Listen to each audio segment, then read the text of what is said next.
Hello, everybody, and welcome to episode 20 of the Titanforge podcast. My name is Dratnos. Joining me, as always, is my friend Tettles.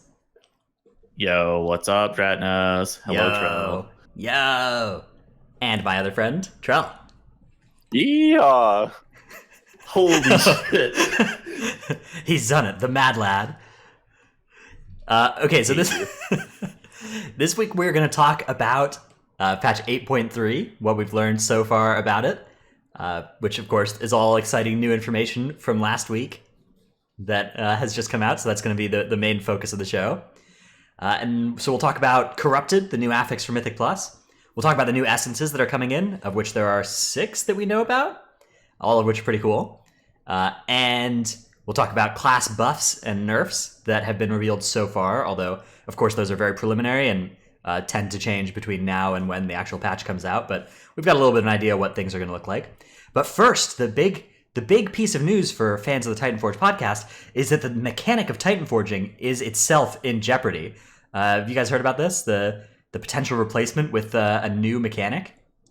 Yeah, I don't really know what we're gonna do. Do we need to rename our show, Dratnos? Yeah, I don't know. We're taking advice here for new names. If anybody has an idea for a new name for our show, send it to us on Twitter. We're hurting here. We're gonna have trouble. We're gonna have to remake all these overlays and stuff. Oh shit! Wait a second. I need to remake all of our overlays. I hope the new system is like -5 item levels. -5 item levels. Void forging, they remove item levels. Yeah. Okay. Yeah. You just drop your item and it can just randomly be garbage instead of randomly be good.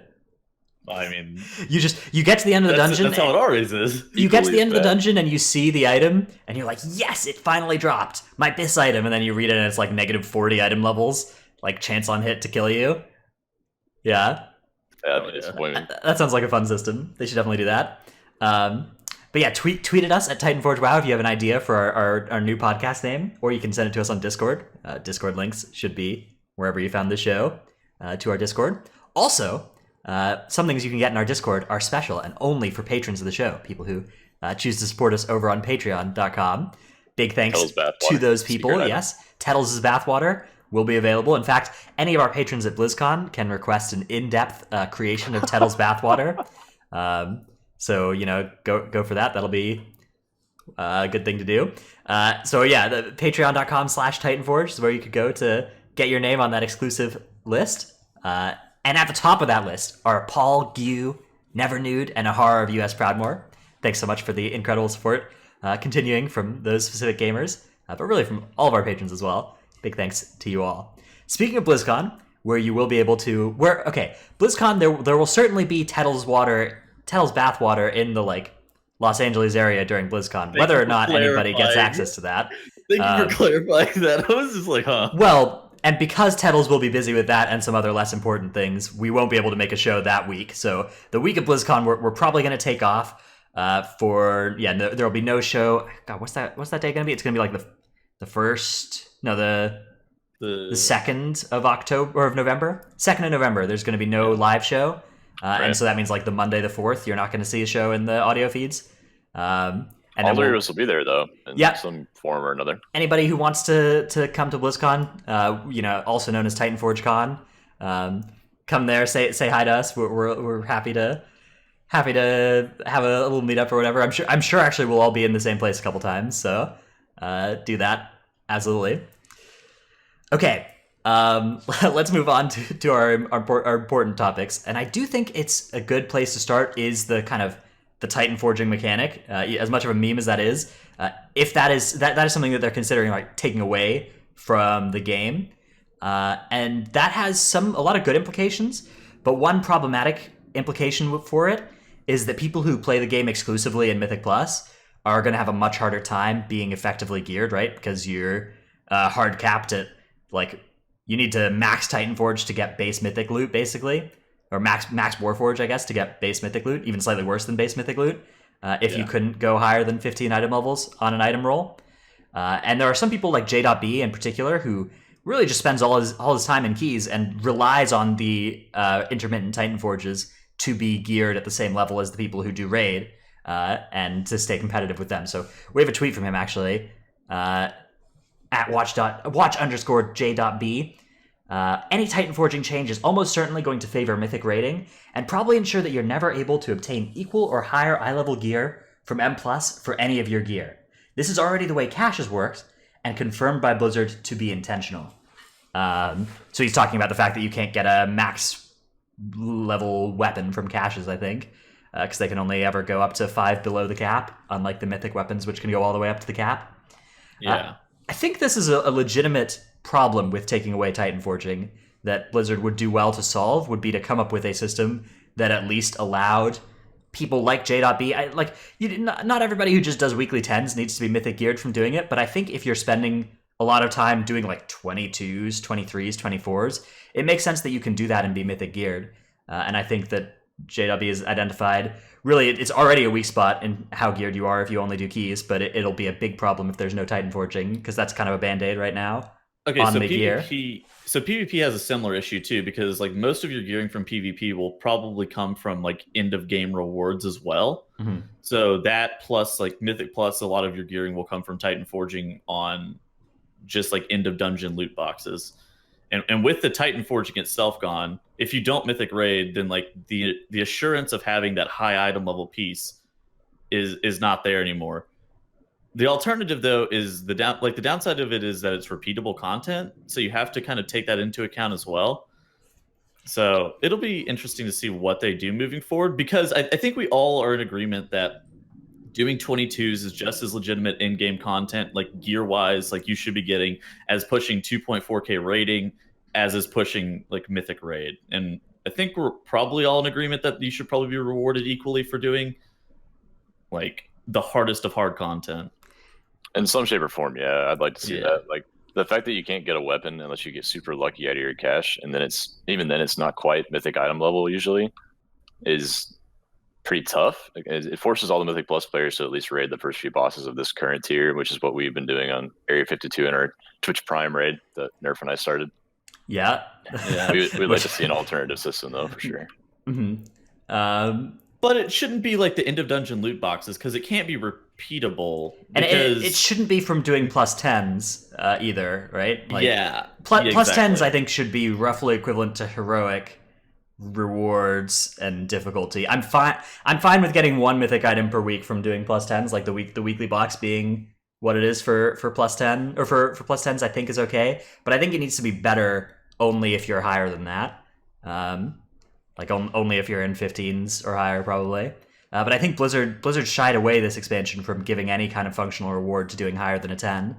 Although right now there is a functional reward for doing higher than 10 because of the Titanforge system, right? Like the fact that you get a zillion pieces of loot from a 22 means that with Titan forging, you actually do get a pretty good increase of your rate of, big items, but that'll go away with the change here.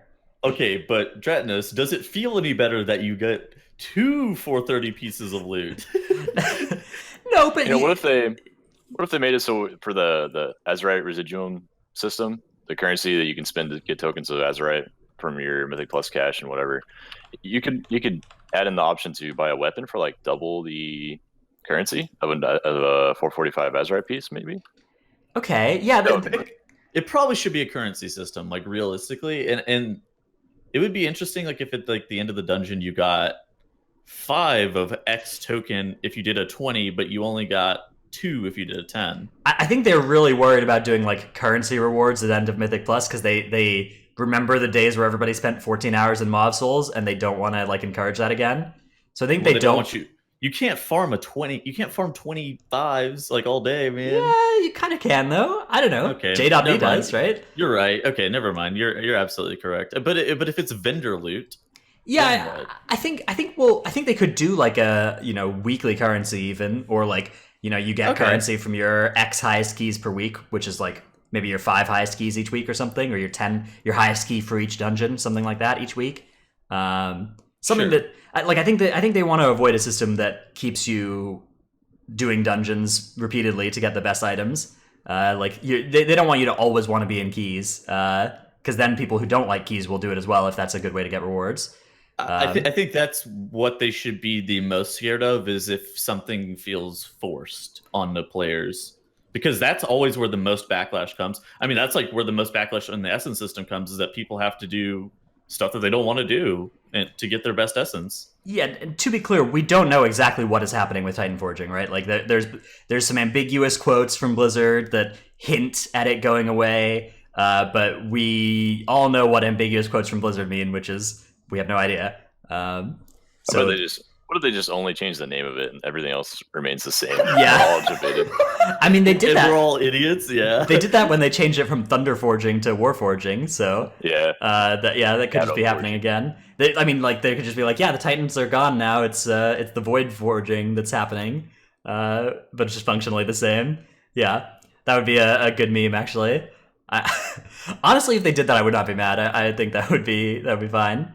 But I think that in general, like moving a little bit away from the Titanforging up 25 item levels effect would be good. Like I think putting a cap on Titanforging would be fine as long as they solved the problems of Mythic Plus not being rewarding without the Titanforging as a band-aid.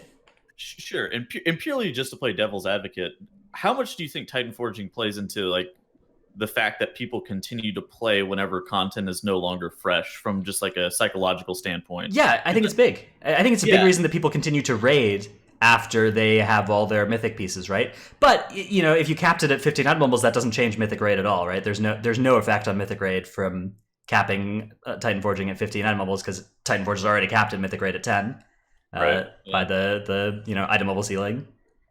That's a anyways. good point.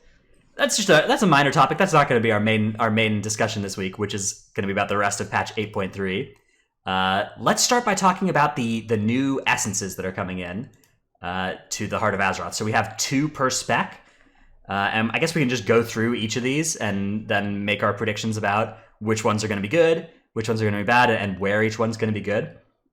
So let's start with a tank one. This one is called Touch of the Everlasting. So this is the major power here, and this is a Wowhead article for anybody who wants to follow along. Let me hit you guys with that link, and it'll be in the description of this show, wherever you found it as well.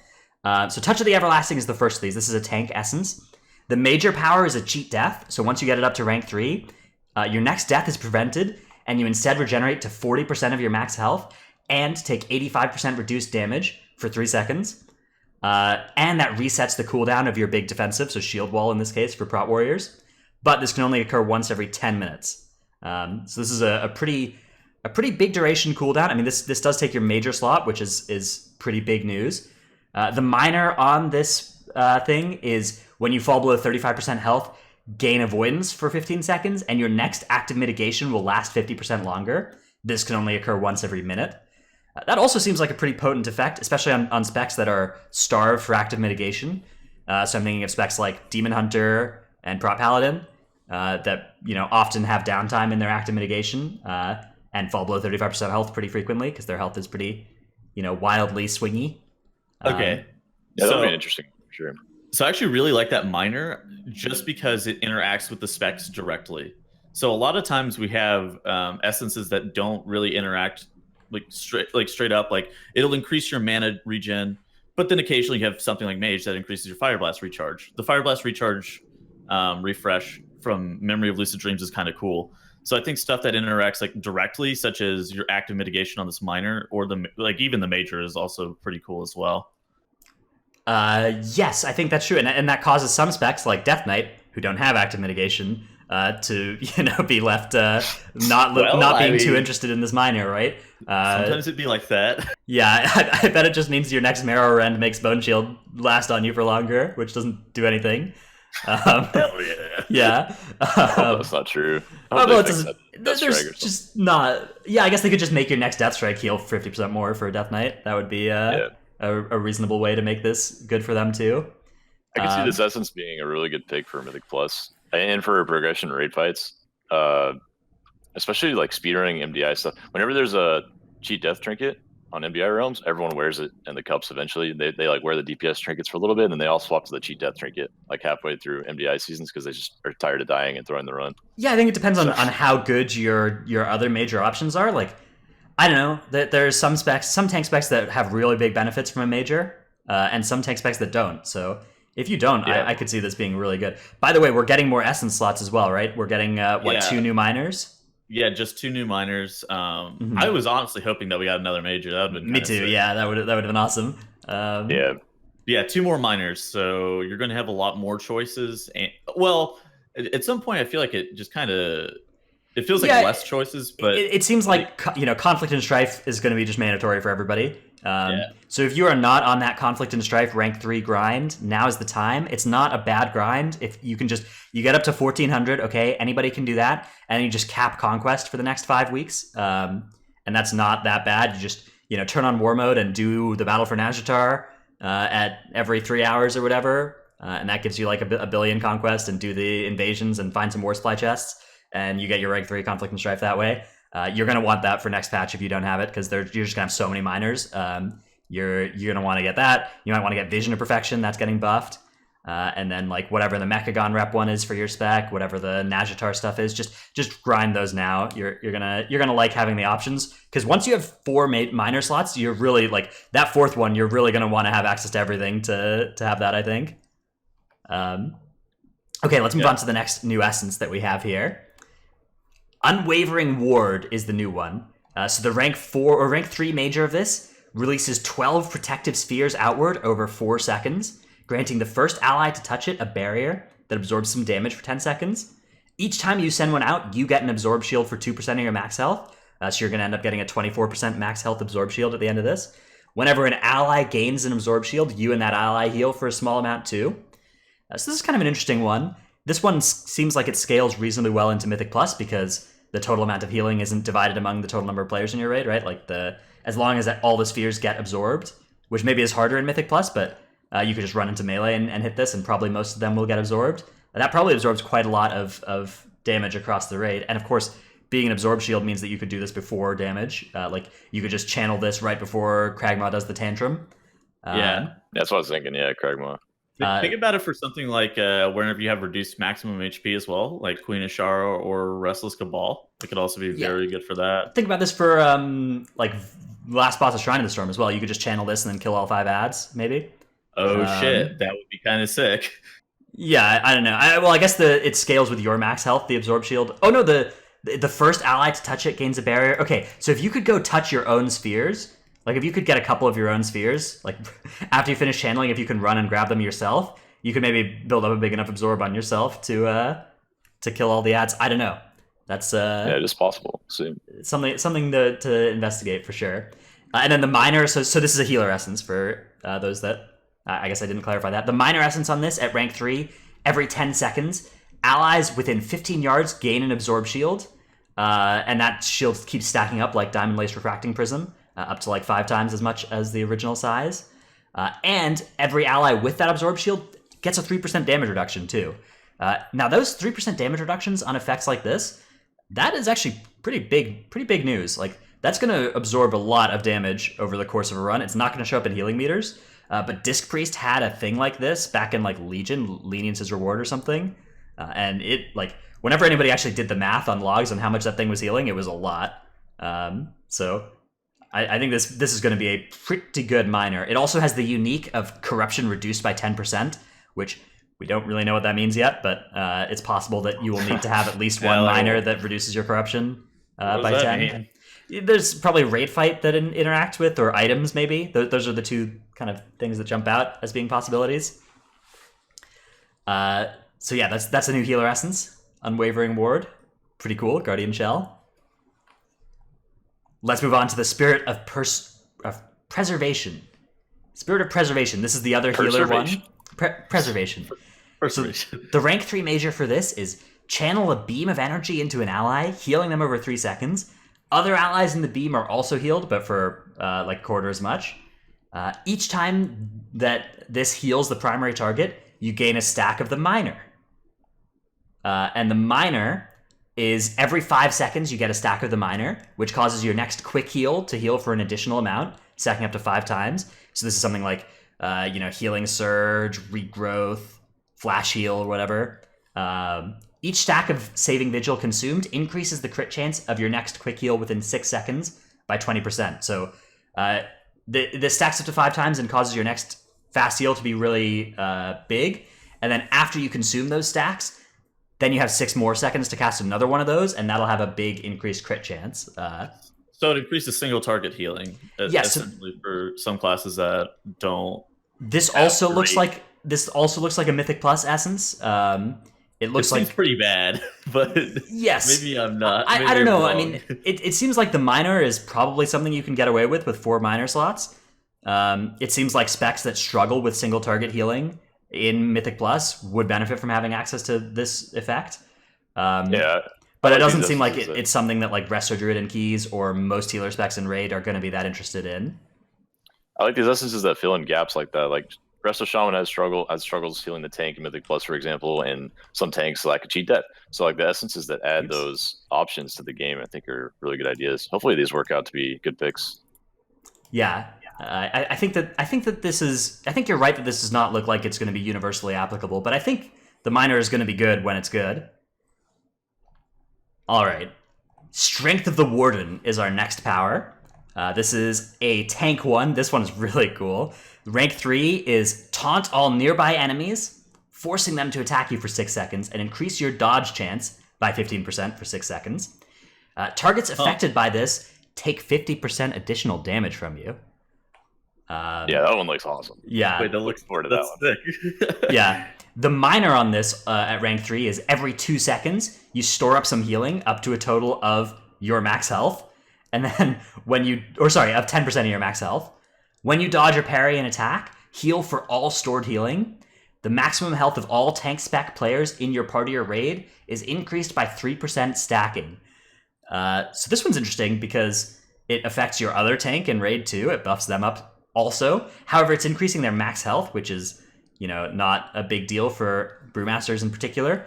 But, the max health does scale with the amount of healing that you store with this endurance power. But again, the endurance power, like healing yourself when you dodge or parry is not a really good time to give yourself a big heal. Like you don't really, that's not when you want to, like if it released when you failed to dodge or parry, that would be a much more effective time to heal, but this is probably going to heal you when you are taking no damage for 4 seconds anyways, because you're parrying.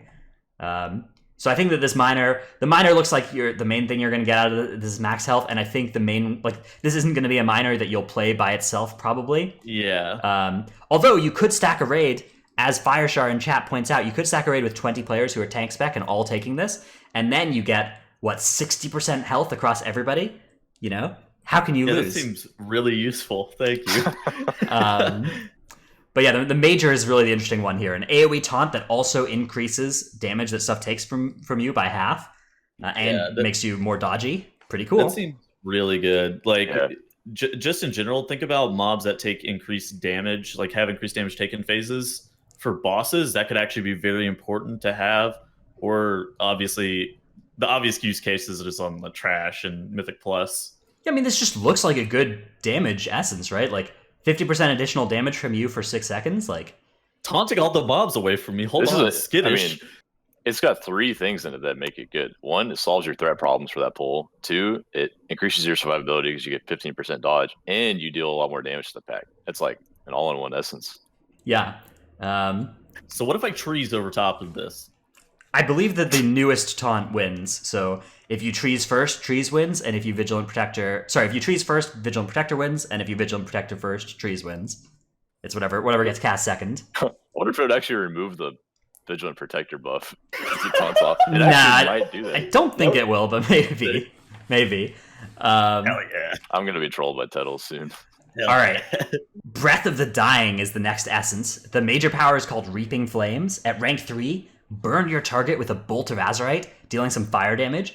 If the target has less than 20% health or more than 80% health, the cooldown is reduced by 30 seconds.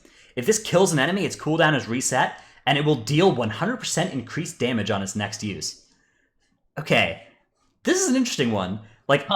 I wonder if this is enough to one-shot explosives, for instance, because there will be above 80% health, right? So it'll get its cooldown reduced. I don't, dude. I don't know. That would be. Yeah, you just kill an explosive, cooldown resets, it deals 100% increased damage on its next use, and then you every single explosive. Do some machine gun. It's always really hard to make a specific damage amount that's this small kill an enemy.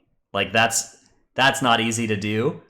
Yeah, I mean, you can do it in solo content pretty easily, so this might be good. Like, if there's some kind of like mage tower thing with ads, this is probably going to be pretty great because you are controlling the damage that everything's taking.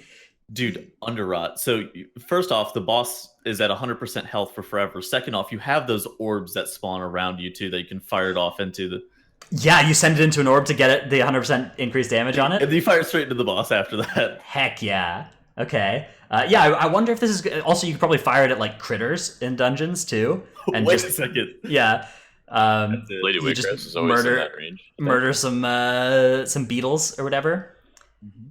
Yeah, it needs to do effective damage at something above or below 80% health if you want to use it on that kind of... just to get the shorter cooldown. But the big game is if you can find something to kill with it. And get the 100% increased damage and immediate cooldown reset. Okay. Yeah. So some people are talking about orbs don't trigger on death shit anymore, right? Is that a bug or is that intended? Like, I don't think any of us really know. I think it's intended personally. They just haven't put patch notes out because everything that you used to gain from killing an orb is now gone. Like, you don't get victory rush. Souls. Okay. Yeah, demon hunters don't get souls anymore. The victory rush does not get applied after you kill it as a warrior. I don't think warlocks get soul shards. Is there another class I'm thinking of? I don't know, but all of it stopped. Yeah. Okay, that is lame. Yeah, but okay, then that means explosives. It's really annoying, actually. This is not going to work against explosive, then. Yeah. All right, minor power on this essence is called Lethal Strikes. Your spells and abilities have a chance to strike your target for some fire damage, heal you for half that damage, and if your target is below 20% health, the chance for extra damage is increased by 400%. So we're looking at like a Gut Ripper effect here. This also has the unique corruption reducing thing that I think all of these essences have in the minor. Looks like a reasonable single target essence, and being execute is just always good quality for damage. Raid, I think essences that add executes to classes that don't have executes can be good. We've seen it with Gut Ripper in the past. You remember people were stacking Gut Ripper for Gahoon Dratness? Yeah, and it was good. And this is similar effects. Like you're probably going to want this for. If it's not BIS for you always, it likely will be worth slotting in one of your 4 slots for the last boss of the tier. So, yeah, looks like a good one for that. Okay, next essence. Spark of Inspiration. This one is not going to be a fun one to use in Raid. You don't want to be the person who has to carry the Spark of Inspiration. Spark of Inspiration rank 3 major. Release a wave of energy from your Heart of Azeroth, increasing the damage of all party members within 15 yards that they deal with their Azerite essences by 45% and their speed by 39 for the next 20 seconds. So the major on this is you press it and then everybody near you gets to do more damage when they use their major. Definitely not something. Except for you. Yeah, definitely not something that looks like you okay, first off, you need everybody to be synced up on their Azerite essences basically. So if everybody's still using like condensed life force, which maybe they will still be doing major, then this works nicely with that because you actually it only affects the next 20 seconds of their damage as well, so that it won't even hit the whole condensed life force, but still it'll be good with everybody using like focused Azerite beam. Yeah, I don't know. This one I'm kind of annoyed that they made this one. This one doesn't look like one that I'm all that excited to have to work around. Dude, if I have to play that, I'm literally going to blow my brains out. Like I could see, for some reason, I could see it being just a Boomkin essence, and I don't even know why. Yeah, like... it does have a Boomkin Shadow Priest kind of feel to it. Do you think it's all specs or just DPS or just healer spec? What do you think? It's so obnoxious. It costs Echoes of Oblivion. I think this is the DPS one. I think it's DPS. I can't prove it. DPS. Yeah. So one DPS is gonna have to take the bullet. Yeah, exactly. So it's going to be like. Well, is it only one DPS? Like, it's on a. What if you just rotate it? It's on a 1 minute cooldown. Okay, it's on a 1 minute cooldown, so you can probably cover everybody's essences whenever they come up, like whatever their cooldown is. But yeah, I mean, it's gonna be interesting. It's gonna be interesting. The minor on this is that your spells and abilities have a chance to increase you and 2 other allies' haste and reduce the cooldown of your currently slotted major essence and theirs as well. That's kind of sick. So yeah, although that is going to just randomly desync everybody's majors when you have this major that wants you to be synced up. How does that work with Visions of Perfection? I wonder. Like, does that work with your cooldown directly? I don't believe it will. I believe it will have no good interaction with Vision. Well, that's a shame. I can wear that then. Yeah, I don't know. All of a sudden, Combust does 45% more damage as well. Yeah. Well, Tettles, you're saying you can't wear major anymore? All right, I hear you volunteering to take Moment of Glory. Holy shit! Shut up. All right, next essence, the Formless Void. So this is, I believe, a healer one, which is pretty cool. The major at rank 3, replicate the energy in your target's Heart of Azeroth, gaining access to rank 3 of their currently slotted major essence for the next 15 seconds. And then the Formless Void will go on cooldown for 30% longer than the base cooldown of the essence you replicated. Does not work on passive essences. So this will have no interaction with Vision, for instance. But you can use this to just yoink somebody. I think that the best use for this is going to be like, okay, if you just take this in Mythic Plus, right? You take this in Mythic Plus and you just yoink somebody's Iris and then blast the pack with it. Dude, I'm literally going to lose to a healer in DPS at some point. It's literally about to happen. For some fucking reason, some healer's going to yoink an Iris and it should be like, all right, now this guy does infinite damage. It sounds to me like giving a Disc Priest Iris as well is going to give them like lay on hands for the whole group. I can't prove it, but that sounds like what's going to happen when Disc Priests have this as well. I think in general, though, sweet. I think in general though, them stealing Iris seems worse than them just playing Crucible of Flame major, right? Yes. Okay. Yeah. Crucible's very, very good for them, but like, there's no way that's better. There's no way that just yoinking an Iris is better damage than Crucible of Flame across the whole dungeon. Okay. Apparently, essences don't atonement, says somebody in chat. Atonement is disc only spells. Okay, I didn't know that. I thought it was essences as well. They changed it this expansion, so it used to be like on trinkets and stuff, but then people were running that owl trinket for all of time, and they decided that was not okay. Well, then this doesn't sound particularly good for disc. I changed my mind. Maybe good for Last Boss of Shrine. You yoink someone's. Well, would it be better than Crucible though? You're probably just already playing Crucible for damage, right? Like I think it's the only reason you'd play this is to yoink Beam for damage. Iris. Yeah, for AoE damage. Your fucking Moonkin flaming him. Yeah. Yeah. They call him 5.ttv Tettles. I've been downgraded from tank damage Tettles to healer damage Tettles. Yeah. Well, the healer's going to be ahead of the tank when they do this, I think. Maybe not. I don't know. The healer could also already ahead of the tank, and if you have a good Holy Paladin, Ellesmere did 42,000 overall DPS in Shrine the other day with me, and he did 30k in a Tal. He actually beat me in hold a on. Tal. How much did you say in Shrine? 42k overall. Fucking rethink what I'm playing. Oh my god. Yeah, Holy Paladin's really strong. Yeah. What's happening? I mean, Shrine always gets a little bit inflated by the last boss if somebody can AoE the eels. For sure. I'm just gonna staff the eels. Fuck with those. Okay, yeah, but definitely a very cool major, and I like this. I like this one, even if it's not good. I like the design. I think it's really cool. The minor power is Symbiotic Presence. Each time an ally within 40 yards uses an Azurite Essence, you gain some primary stat and haste for 20 seconds. The ally who used the essence also gains haste for 20 seconds. This one's pretty cool. I think this is going to be an interesting one. Like, I don't know, if you use this in raid, this is probably going to give you pretty much full uptime on the proc. So, interesting. Looks pretty cool. I mean, it seems decent. Yeah, I wonder if there's going to be a raid fight where, like, what if you just have a Holy Paladin run this and they just, copy the tank's AoE taunt and bubble taunt?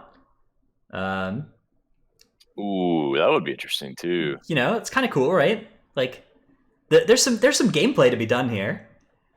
And then I think this essence is a good idea. I mean, they get the boss like the debuff, where it takes 50% increased damage. Yeah, they just for themselves, I think. They bubble taunt and then they do 50% increased damage. So they wings bubble taunt Consecration and just like nuke all the ads. No damage is taken by the tank at that time. I'm actually going to lose to a Holy Pally. Yeah, in raid and Mythic Plus. Dude, he's going to do 50% more damage during his wings. He's actually going to beat me.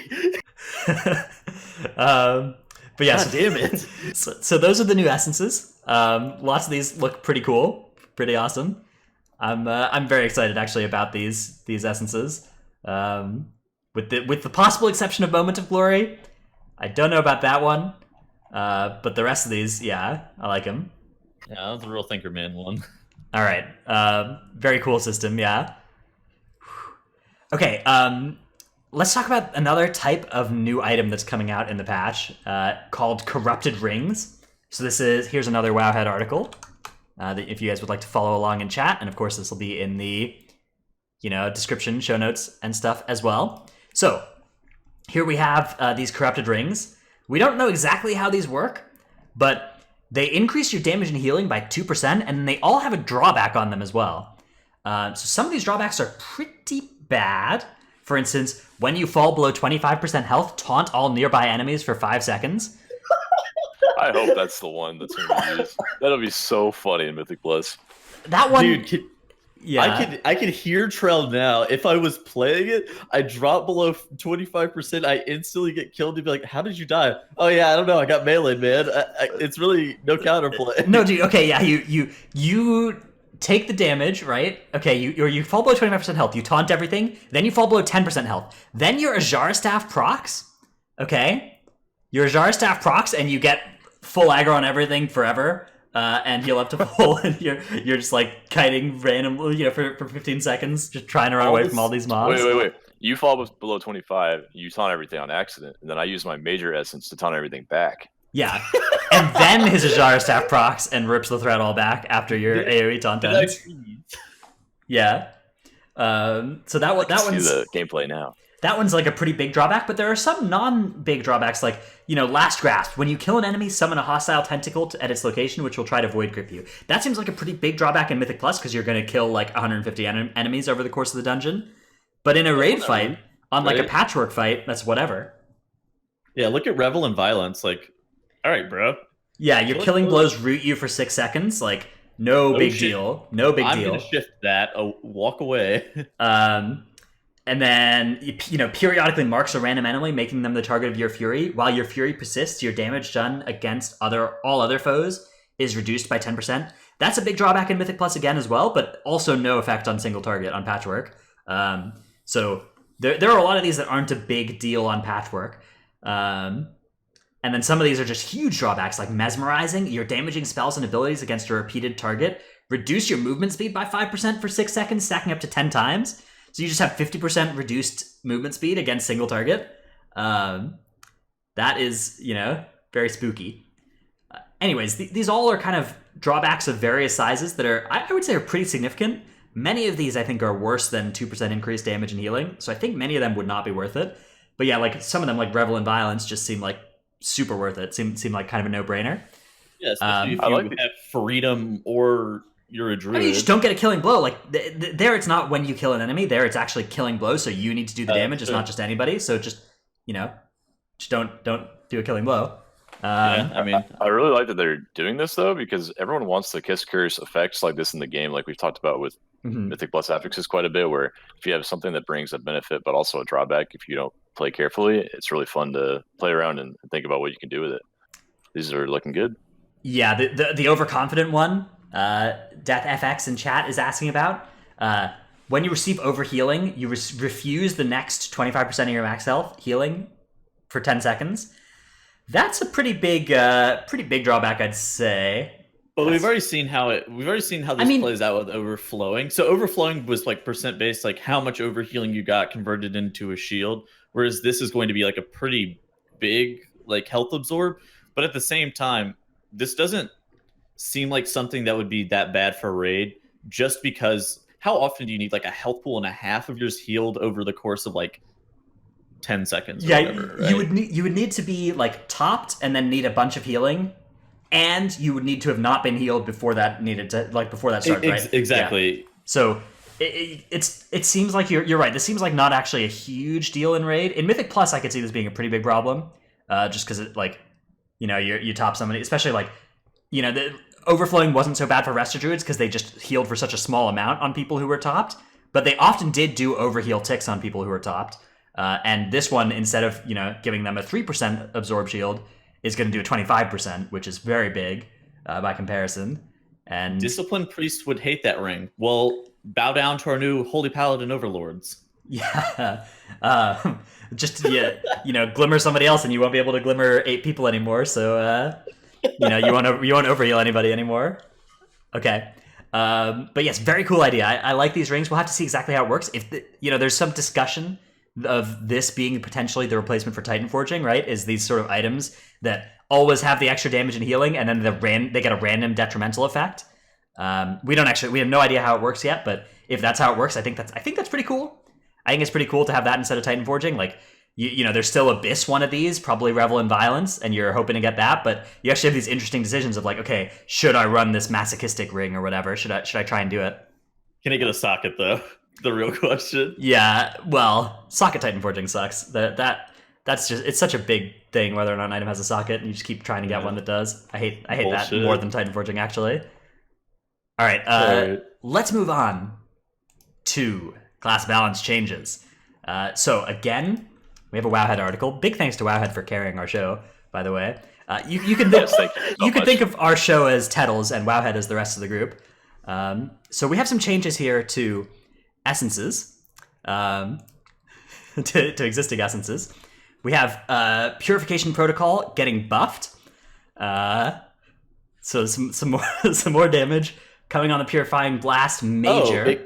It can also annihilate mobs in raid now too, can't it? Yes. I think I read that somewhere. So, mobs in boss encounters in raid and keys are as until right now have been immune to the annihilation effect, and now they will not be unless they are hard coded to be immune. So this means on fights like Sakul, for instance, you could maybe purify some of the little things and annihilate them, which would be pretty cool. What if you annihilate the Orgazoa ads? Yeah, that would be it. And when you annihilate enemies in Mythic Plus, they don't trigger on death affixes. So if it means that they don't trigger on death raid effects, that could actually be pretty big. We'll have to see. So I'm sure that they will hardcode specific ads to not be annihilatable, but a lot of them I bet will be. And increasing, so the damage on this it's getting like a 20% damage buff, 15% damage buff. Yeah, something like that. The essence itself did pretty low damage, but if it's actually adding some annihilates in, it may end up being worthwhile as a major. I'm not sure. Yeah.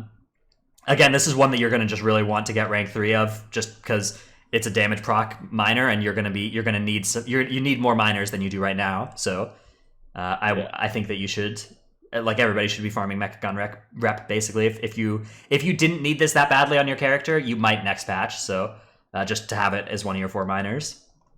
Hey, okay. So, how do you get the Unbound Force? The Unbound Force is Najatar rep. So. Okay.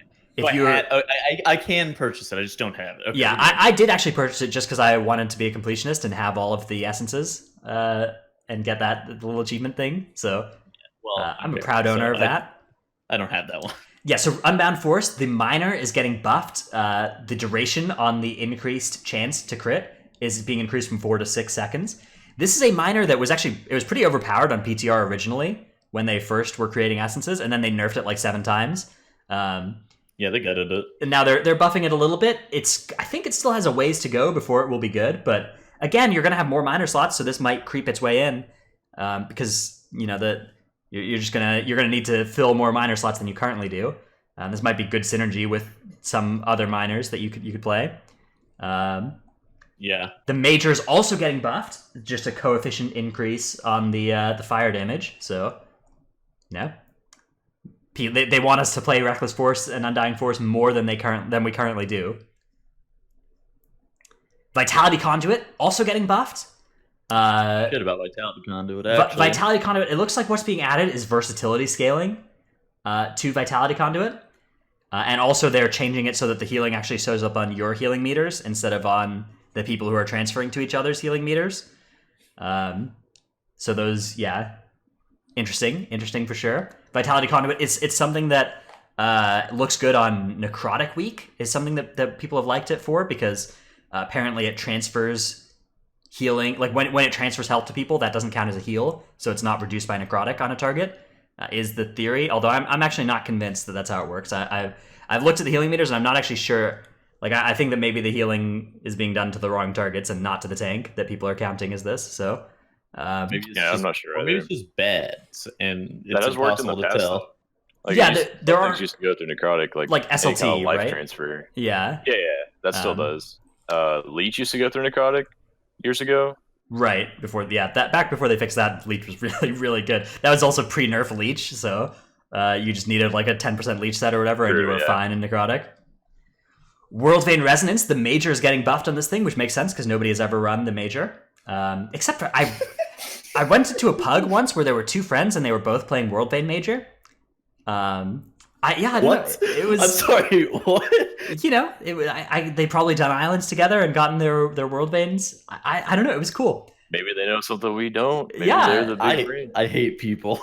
The major is getting increased. So when you use the major, you're now going to get 50% increased primary stat from lifeblood shards for 10 seconds. Still seems like not something worth using as a major. The minor even is in dispute. There are some guilds like Limit that like the minor. But there are a lot of guilds that refuse to use it because of its bugginess and how it doesn't always give as many stacks as it should. Really, with the minor, like you basically need like double as many people as the sims would suggest to get the full uptime on it. No, that's not true. So if you have too many people that are using it, then it will actually drop stacks. So you only want to have like 6 to 7 people using it at once, because if you have like too many of the shards out, then it bugs out and you only get like 80 to 90% uptime instead of 100, because I don't know, the game is sick. Interesting. Yeah, definitely it's a bugged essence still. The minor on World Vein and the major, I guess. The shards part of it. Okay, so those are the essence changes that are coming in. It seems good to buff the underperforming ones, even if they're not big enough buffs. Just bringing the bottom stuff up is always a nice thing to try and do. I'm glad to see buffs rather than nerfing just the. Yeah, like I'd hate to see like blood of the enemy getting cut in half after I grinded it or whatever. That would be it would be a shame if they were all down at the power level of Reckless Force instead of being up at the higher power levels. We have some class changes too. A lot of little minor, text changes for some classes. The first class with some real changes is Balanced Druid. Balanced Druid getting rightly nerfed here, getting some justice for the Balanced Druids. Did they nerf Starfall? They did not nerf Starfall, unfortunately. No, Starfall is still out there. It roams freely to this day. So hopefully they'll get Starfall in the next patch. Tettles, what do you think of these? So we've got a 10% nerf to Moonfire and Sunfire. Thoughts? I mean, it doesn't really do anything. Our AoE is still... Okay, so there's also a Visions of Perfection buff. Yes, there's some changes are not in this article, and are in other places. This is trying to accumulate all of them, but not quite everything is here. There is a Vision of Perfection buff that I believe these Balanced Druid nerfs are designed to offset, because Vision is so good for balance, and buffing that essence, might first off, it probably just makes Vision like even more of a must pick for balance, but probably yeah. Yeah, I love being the worst multi-dotter and then getting my dots nerfed. That's my real shit, especially since I'm spending so many globals already dotting around. Literal worse than Ellie Shaman at dotting, by the way. Worse on Queen's Court, a 2-target fight. Love that shit. That's really cool. Hell yeah. It's okay, man. Buff Starfall, man. Starfall. Holy shit, buff Starfall. Please. I need to tweet about it again. We do have buffs to the Moonfire and Sunfire essences, High Noon and Power of the Moon, which may also be offsetting here, the nerfs. The big news for this is that this is also a pretty big resto damage buff. High Noon was like resto's bis damage essence, and that buff is going to affect them, but the Sunfire nerf does not affect the resto spec. So, resto damage is going to be higher in Mythic Plus, thanks to this change, if no other changes come through. Thank goodness. Resto Druid was really struggling to perform well in Mythic Plus, so yeah, I think it's good that they're finally recognizing that Resto Druid is a spec that needs some help in Mythic Plus. Okay, Mage, we have another buff coming to Arcane. It looks like, okay, so this right here, the value of the aura going from -9 to -1% is just that's already the change that was on live, right? The 8% buff that happened on hotfix, so they're just putting that in to the actual patch now. So I don't actually think this is an Arcane buff that is any. It's an aura buff. Yeah, well this is just the aura buff that's already been hotfixed in, just putting it into the actual client. Oh, okay, yeah, it doesn't make them viable though. So yeah. And then Frost is getting a buff to Ice Lance, which is good. Frost has a build that doesn't press Ice Lance, and I think Blizzard and everybody thinks that's stupid, so they're changing that, hopefully. Love that. Although, it's unclear whether this is going to be enough spell power to make Ice Lance attractive again. Like, I'm not convinced that 35 to 42% scaling on spell power is going to be worth for Ice Lance, so we'll see. We'll see. It remains to be seen whether or not Blizzard has successfully done what they're trying to do here. All right, Monk. We have some changes to all 3 Monk specs here. Brewmaster, actually, there are more nerfs than are showing up on this page. Brewmaster's High Tolerance is getting a nerf down to 5% increased effectiveness at stagger from 8%.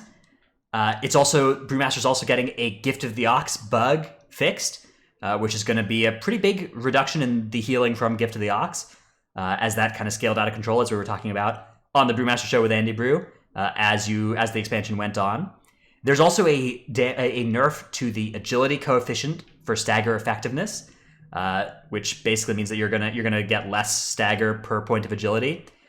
It'll probably catch up. You'll probably basically, like, with the extra agility from next tier, you'll probably have the similar stagger effectiveness as you do this tier, instead of having it go up next tier. There's also another slight stamina nerf in there as well somewhere. Yes, so just a template for monks.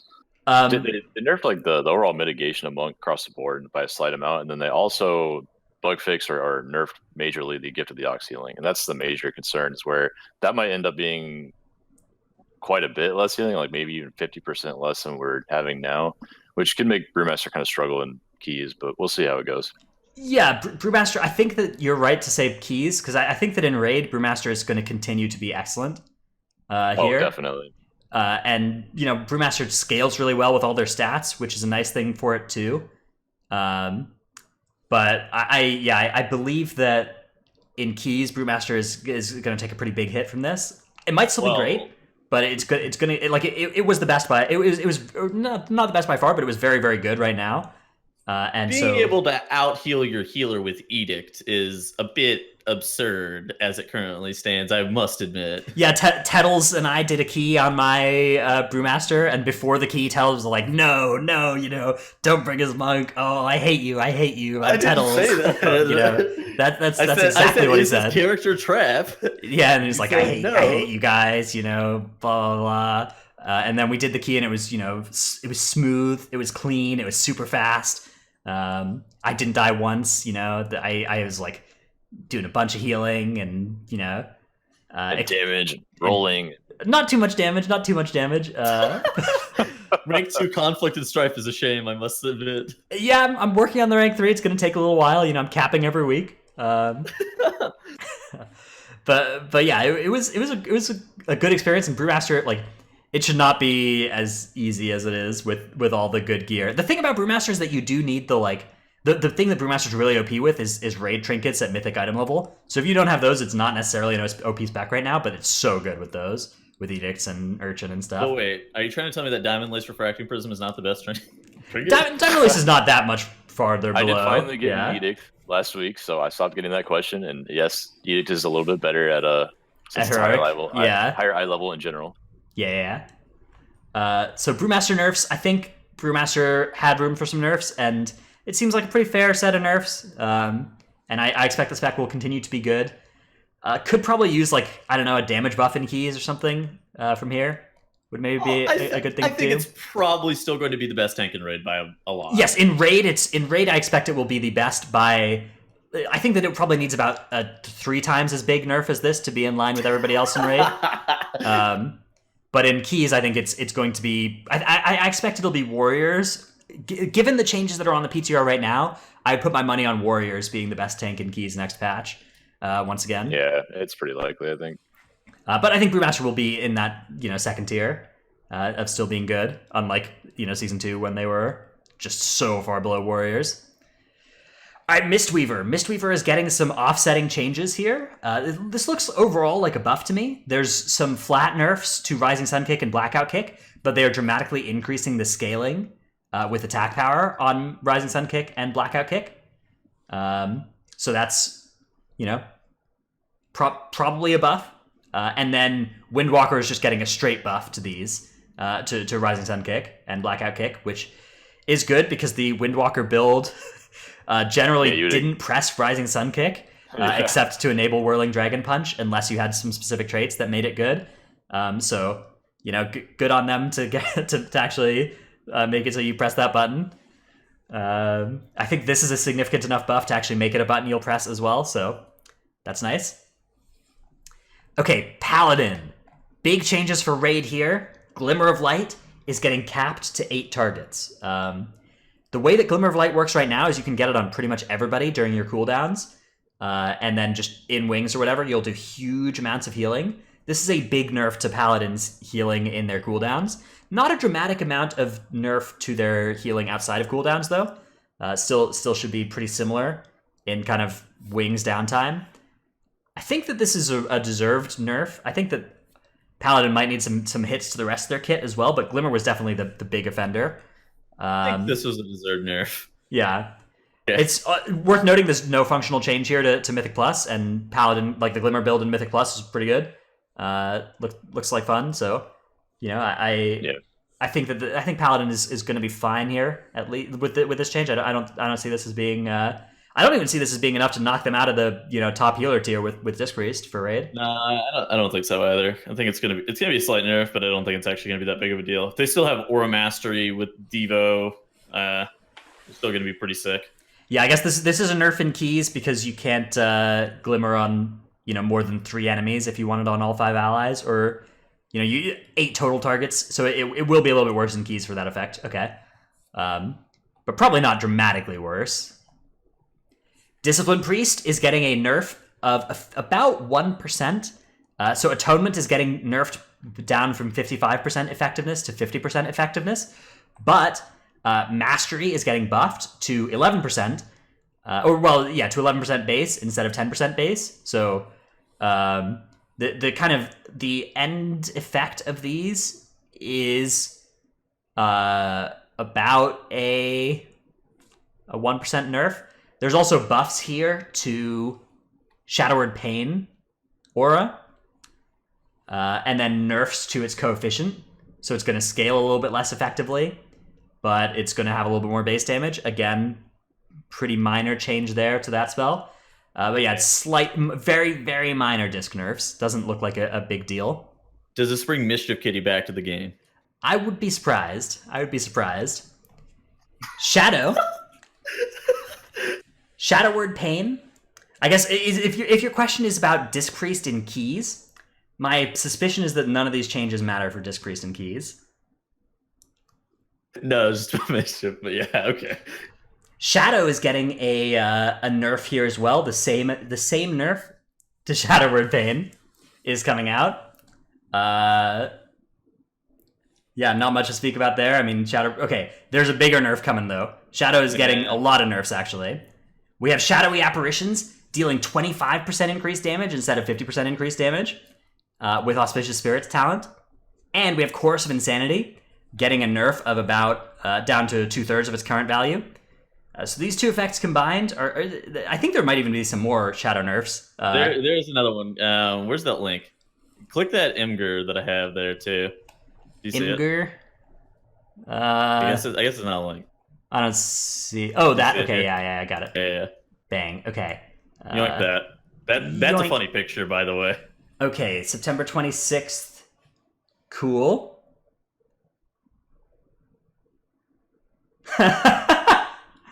Okay. So the hotfix: damage bonus increased by 75% when the Auspicious Spirits talent is not selected. Fixed a bug causing Spiteful Apparitions to be increased by 75% if you do not have Auspicious talent selected. Hell yeah. Hell yeah. Interesting. That's pretty funny. That is pretty funny. That's a good one. I like that. Yeah, Shadow getting pretty big set of nerfs here. So I expect to see, a lot less Shadow Priests in cases except for the very best situations for Shadow Priest.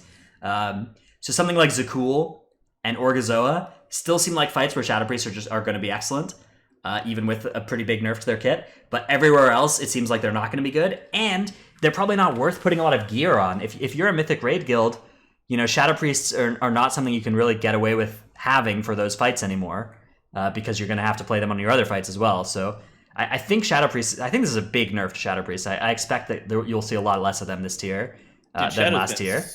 Shadow's been insane for so long at this point. Like I guess they weren't that sick in Uldir, but they were insane in Antorus, and then they've been just crazy ever since too. Like outside of Uldir, they've actually just been like the best range, right? And it's not like they were bad in Legion, right? They were the best spec in Emerald Nightmare. They were by far the best spec in Emerald Nightmare TOV, and then they were really good in Nighthold. I wouldn't say the best.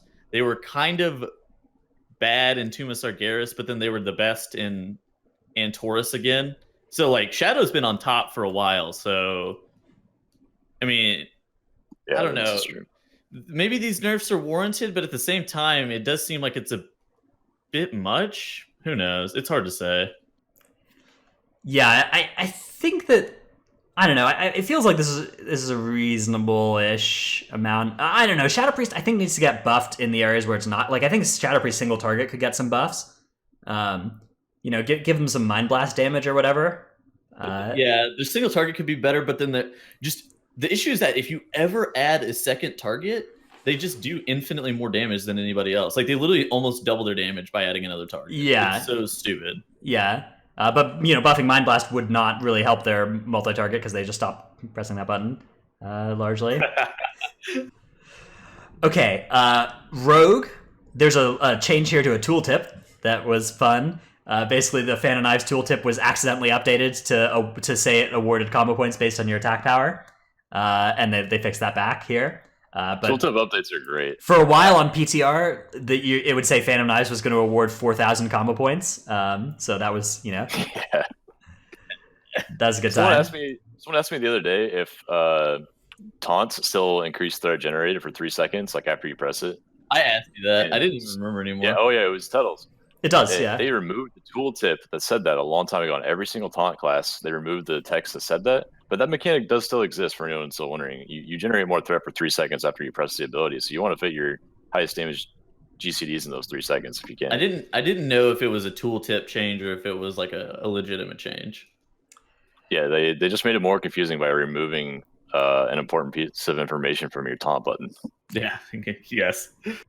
All right, Warlock. We've come to. Does anybody have that meme of the the sim? Oh, yeah, man, can you go find that, Tuttles? Okay. I don't know where that would even be. Okay. If you can find... Okay, hang on. NKZ has got us in chat. Yes. Okay. That's it. Thank you so much. Perfect. You're our hero. We have pre-nerf and post-nerf damage of what's happening on this row. So what happened is Deathbolt got nerfed here. Now, before the nerf, Deathbolt was a 6% damage increase over no talent. Nightfall was a 1% damage increase. And Drain Soul was a 3% damage loss to select. You were better off not selecting a talent than selecting Drain Soul. Now Deathbolt is going to be a 4% damage increase. Nightfall still 1%. Drain Soul still negative 4%. So we're seeing, like, there's still no choice on this row. Deathbolt is just getting nerfed, which is fine, but it seems to me like they should buff talents that are worse than no talent.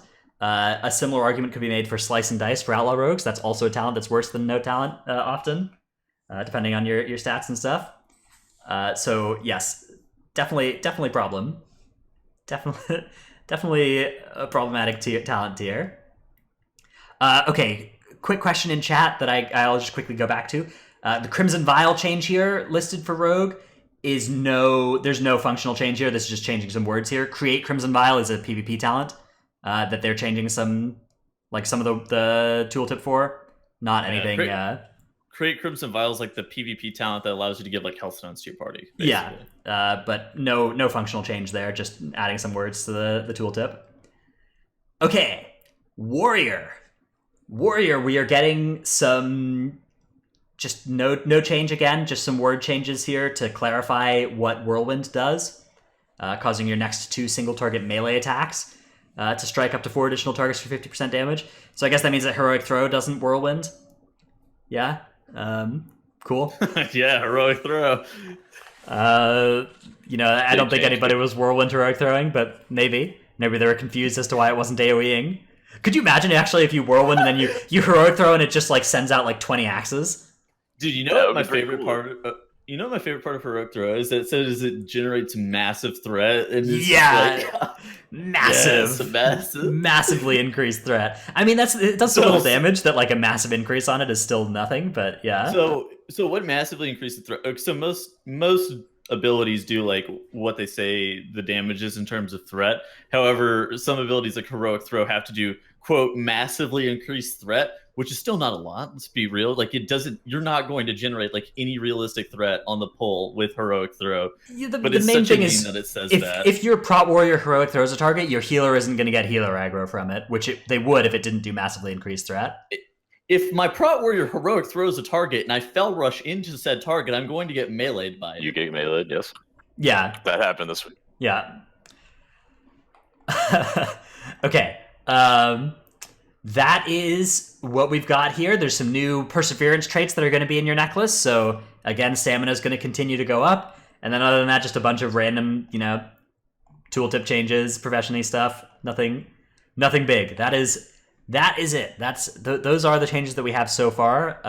There are a couple that didn't show up on this Wowhead article, but the Wowhead article I think is by far the best place to have to find an aggregated list of changes. So would totally recommend reading this article. And if it doesn't get updated in the next couple days, there will probably be a new one. But I believe they generally just update this article. So this is something you can look at and a source you can use. We recommend. Okay. Let's move on to the corrupted affix. So again, here we have a YouTube video. I'm going to put the link in chat, and I'll put the link, of course, in the description and everything as well. But we're not going to watch it here.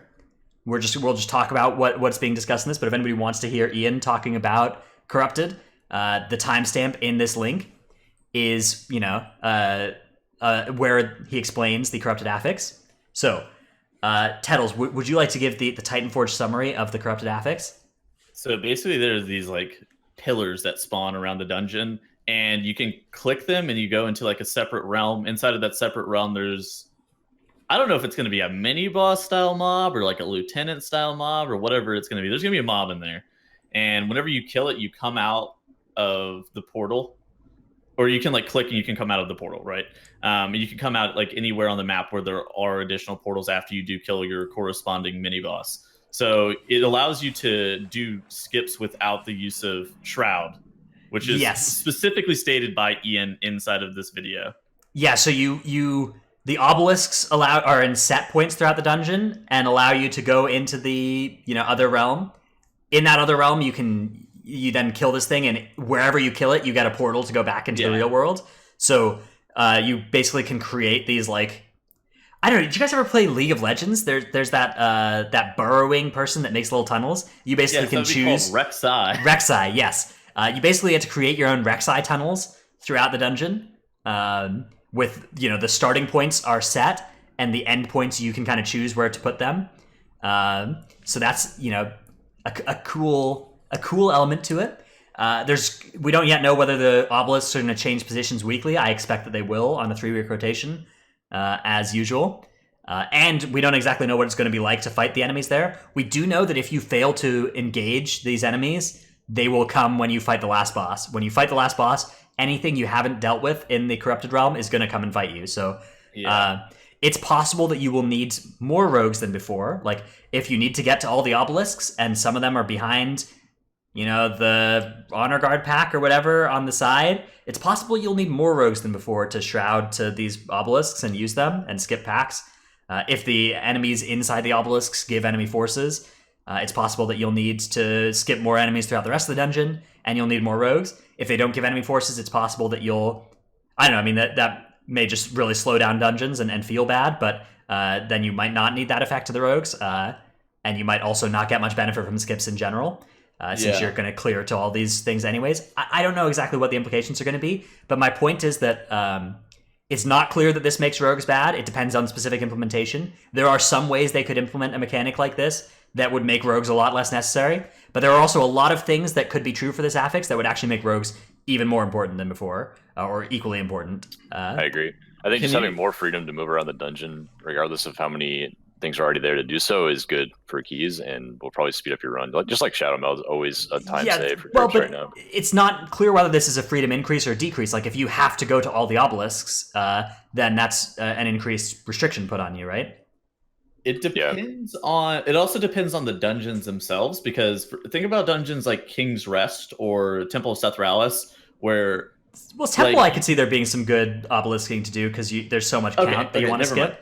KR specifically, where there's only 120% count. Yeah, there's only so many skips you can do. If there's not an obelisk that lets you like skip the 5-pack on the bridge, like there's not really anything else that you care too much about skipping, right? Well, in addition to that, like you have to.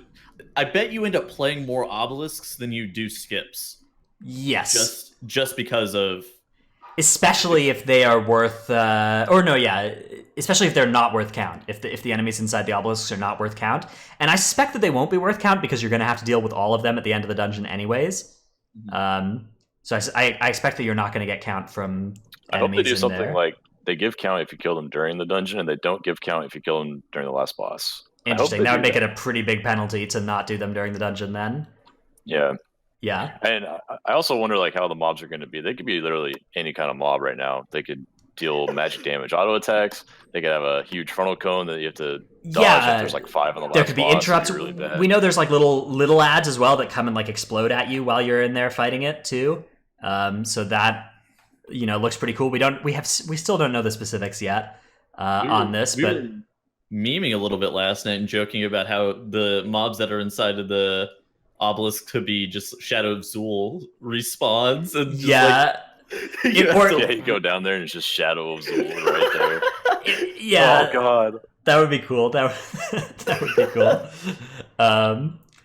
Imagine if you could use it to skip Shadow Zul though. Like there's just there's no gate in the Shadow Realm or whatever. You just zip on right by. Wait, this is it. That would be cool. That would be awesome if they let you do that like 1 of the 3 weeks. And it's just yeah. Oh, it would be so cool if specific dungeons had like specific things going on in their upside downs, No. Yeah. I think we've seen how this works out, and it's called teaming, and it works out poorly because they don't know what mobs to put in there. True. That's true. It would be cool if one of us were designing it, and they had specific things in each dungeon. Thank you. Yes. Okay. So yeah, a lot is going to depend on specific implementation. A lot is going to depend on where they put the portals and how the enemy forces works out. But as of right now, this is, I think, a very exciting looking affix. It's cool. It promises to have a lot of like thought and design to it, and it seems like something where a group that sits down and thinks for 2 hours can come up with a great plan that will be different from other groups' plans as well. And it'll be interesting. It seems like it's gonna be really interesting. So I think this is encourages creativity. This is the most hype affix that I've seen so far. Like reaping ended up being really fun, but it wasn't a particularly hype idea or anything. This actually, I'm really hyped for as a creative idea. Like the weaknesses of reaping, that it kind of didn't actually have all that much going on creatively. Once you figured out that you just pull reaping onto everything and AOE. I think this is really strong where reaping was weak, and reaping was a great affix again. I love reaping. Bring it back. Replace teaming. I have to say that every week. Cool. It is coming to the MDI. There's going to be reaping. Yes. Hey, we MDI matches. So we got a QA about that too. We do indeed. Yeah, we can move on to question and affix. Question and affix. Question and answer. Now, Iworm in chat earlier posted, "Are you guys going to cover the reaping thing this episode?" So yes, we know that reaping will be in the MDI finals. Only in 2 of the maps, I believe. So do we have this? Yes, we do. Here's the here's the leak. We have, which by the way, Tettles did not leak this. Right? It was not Tettles who leaked this. Somebody leaked this. Supposed to be leaked yet. Somebody leaked this other than Tettles, who wasn't supposed to. I do not have access to the player handbook, so I don't. Again, yeah, I just want to clarify. Please continue to hire Tettles, Blizzard. Thank you.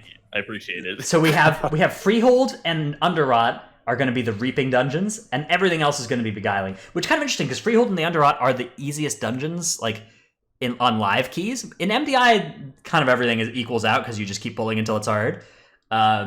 Underrot Tyrannical Teaming Explosive Reaping is really interesting because Teaming Explosive limits how big you can pull, but not with Reaping active. So I think, and teaming Reaping is big Reaping. I think Double Unholy onto Kragmaw and stuff is going to be really good on the Underrot. So I really expect to see that comp with these combination of affixes. Freehold as well, I think, again, it's Teeming Reaping and it's Fortified Volcanic are the other affixes going on there. So yeah, that those both look like Unholy Death Knight fiestas.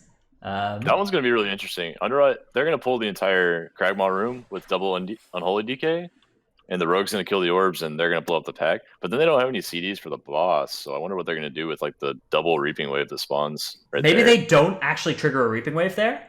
I don't know. I guess there's no way to avoid that. It's going to be like 40% on the pull. Yeah. There's going to be 2 Reaping Waves. Okay, yeah. I wonder what they're going to do. We'll find out at BlizzCon. Maybe one Unholy saves their package for the Reaping Wave? I don't know. But all the mobs in that pool need to die in like 15 seconds or it's over? Yeah. Yeah. Because they'll probably play Mistweaver, right, as well? It'll be Way of the Crane Mistweaver and double Unholy DK and Rogue, yeah. Yeah, very cool. No, I'm not making them add Gahoonies back in for 1 key. No. Yeah. Very cool, very cool. Okay, let's get some more questions going here. We have some from Twitter and from our Discord, as those are always places where you can submit questions as well if you're not able to make it to our live shows. At 34 Frosty on Twitter asks, how much do you think the new seasonal affix will affect the rogue meta? And do you think pulling the mini bosses on top of the last boss will be a good strategy? We talked about this a little bit, about how the specific implementation really changes the answer to this question, but I do think that yes, we are going to default to pulling everything onto the last boss, and they're going to have to make that not work for us to not do it. Yeah, for sure. Because I mean, if you pull one of those things individually like 5 times throughout the dungeon, as like a just general idea of what I have of it so far, that's like 4 minutes wasted in the dungeon just killing one mob by itself. Or you could pull them with the last boss and lose like 10 seconds due to some passive cleave or dodging or whatever. Yeah, and Squishy also had an interesting comment asking if we thought that they were going to place the Corrupt Obelisk in common skip locations, which is basically Blizzard caving in and giving everybody the ability to skip, or uncommon locations, which is saying that rogues are still better. And it's like, I think it kind of depends on where the obelisks end up being, whether or not you pull them into the boss. And it also comes down to difficulty, whether or not it's feasible too, right? Because if it's absolutely not possible to pull them into a boss, it also kind of depends on the boss, but let's just say that all bosses are equal here. If you do have the ability to pull them into the boss, you're going to skip some of these. You can't. Yeah, it's based on how hard the last boss is. So like some dungeons have pretty free last bosses, right? And other dungeons have very hard last bosses. Yeah, I mean, so just think about pulling it into Yasma or something. That would be miserable. Like trying to do all the soul rins while, like, say those ads had a kick or something that you had to get, and it's just like not doable. But doing it like last boss of Freehold, right? Fighting it with Phase 1 Harlan Suite doesn't seem like a big problem. Vic Goth do it with well, yeah, okay, that would kind of suck. Happens when you take mobs that are from the Void Realm, put them in the above realm for the last boss, and then you take them back into the Shrine Realm with the tank and the healer. I wonder what would happen to them.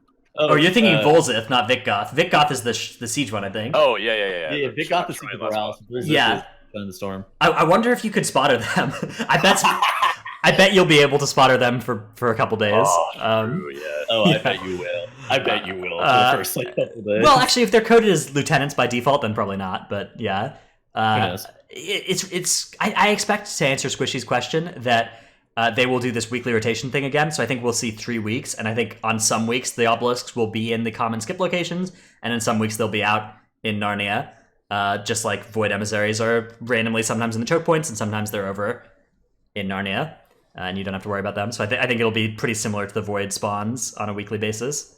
Okay. As for the Rogue question, I think one Rogue is still pretty mandatory, especially since Rogue has a bunch of unique utility that you definitely want. I think you will more be able to get away without a Rogue, probably. Like, if you're trying to do, like, a 16 key with no Rogue in your group, it's going to go from being as hard as, like... It's going to go from being, like, 40% harder than if you didn't have a Rogue to, like, 10% harder, maybe. With a lot of implementations of this. I agree that Rogue or Double Rogue will probably still be BIS for keys, because Shroud, like, even if Shroud is just changing which pulls you do from like slightly better pulls, that's a big game. That's a lot of value in a high key. So I expect that Rogue will continue to be a dominant part of the high key metagame. However, I do think you'll probably see a couple of no Rogue runs. Right now, you don't see no Rogue runs really at all. And I think you can probably I think Rogue will probably be a little bit less mandatory than it is now, but still very, very, very good. And there are ways that they could screw up the implementation of Corrupted that would make Rogues just equally as important as they are now. If Rogue still has Sap, Blind, and Gouge, then they will be Rogue. Yeah, that's the thing is they're never going to be bad choice. Like you're always going to, and there are probably going to be some weeks where like 5 dungeons you don't need a Rogue and 5 dungeons you do. So like if you're going to play for 3 hours with somebody, you just want to have a Rogue in the group so you can do the dungeons where you want the Rogue. Yeah. I guess there's some questions here about single target damage that people are asking about. I expect that if Beguiling did not make us want to bring single target specs, I don't think this affix will either. Yeah, there's always speculation like, oh, there's a new big seasonal boss type mob like the Void Emissary, so these single target classes are all of a sudden going to be good. But honestly, it's just like such a small portion of the dungeon that like you can't just say all of a sudden Destro Warlock would be good or any other massive single target burst class unless they have the utility for the rest of the dungeon. How they've been since the expansion launched. The thing with Assassination that people always like, I get this question when I stream Rogue a lot, is like, do you think that Assassination would be good for this tyrannical key or whatever? The thing with Assassination is that you actually don't do more single target than Outlaw unless you sacrifice a bunch of your AoE. That's kind of one of the reasons that Outlaw's always been so good, is that you really don't have to specialize. Like your Outlaw rogues just do good everything without having like Sin is like, okay, I can give up all my single targets to do good AoE, or vice versa, or I can give up both to do priority damage. But you have to specialize, which Outlaw does not have to do. All right, at Gu and Discord asks, how hard do you think Mechagon will be in Mythic Plus? Fortified Mechagon seems terrifying. This is Gunker seems fucking bad right now, and if that actually went into Mythic Plus, that would be awful. Well, I don't know. I feel like people play Gunker bad. I feel like if it was actually in Mythic Plus, people would learn how to do the fight better. The trash around Gunker is what I mean. Yeah, some of that's kind of rough. The eyeball men and the slime boys. Well, you just kick the eyeball people, right? Like that's all there is to it, right? Okay, then the slime boy grips you in. Yeah, the slime boy grips you in and you run away. It doesn't do anything, right?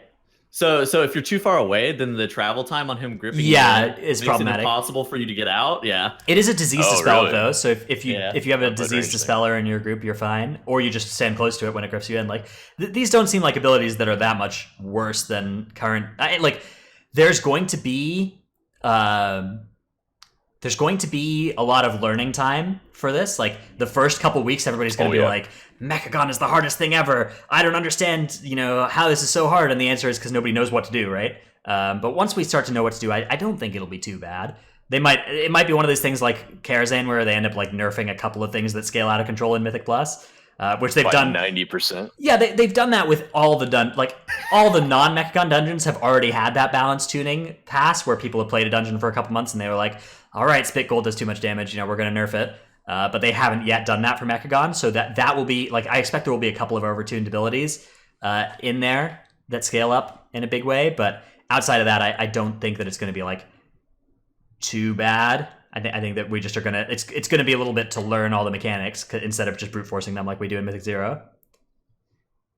For sure, yeah.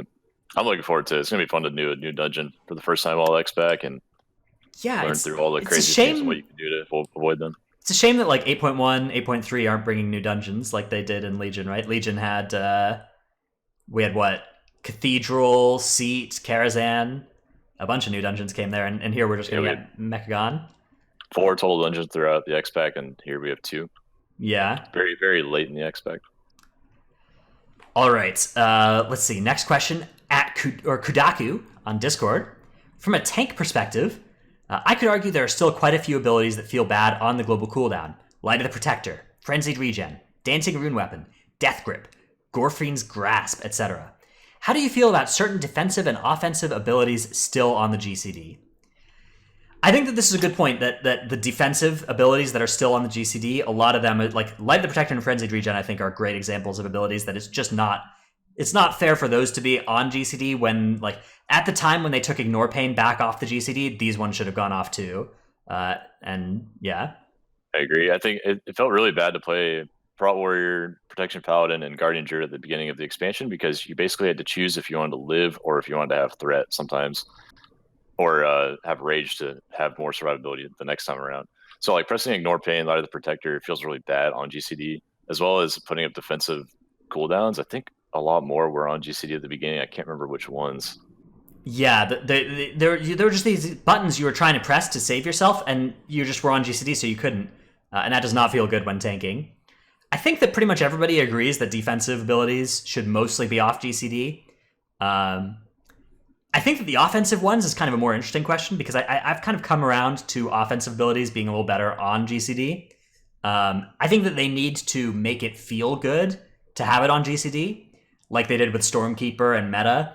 But even Vendetta these days feels fine to be on GCD. Like the fact that it has this nothing personal trait, so it does a lot of damage like by itself when you press nothing, or when you press Vendetta, and the fact that it's just such a strong DPS cooldown. Like, I think that offensives, as long as it's not multiple offensives in a row that you're pressing on GCD, I think that's fine.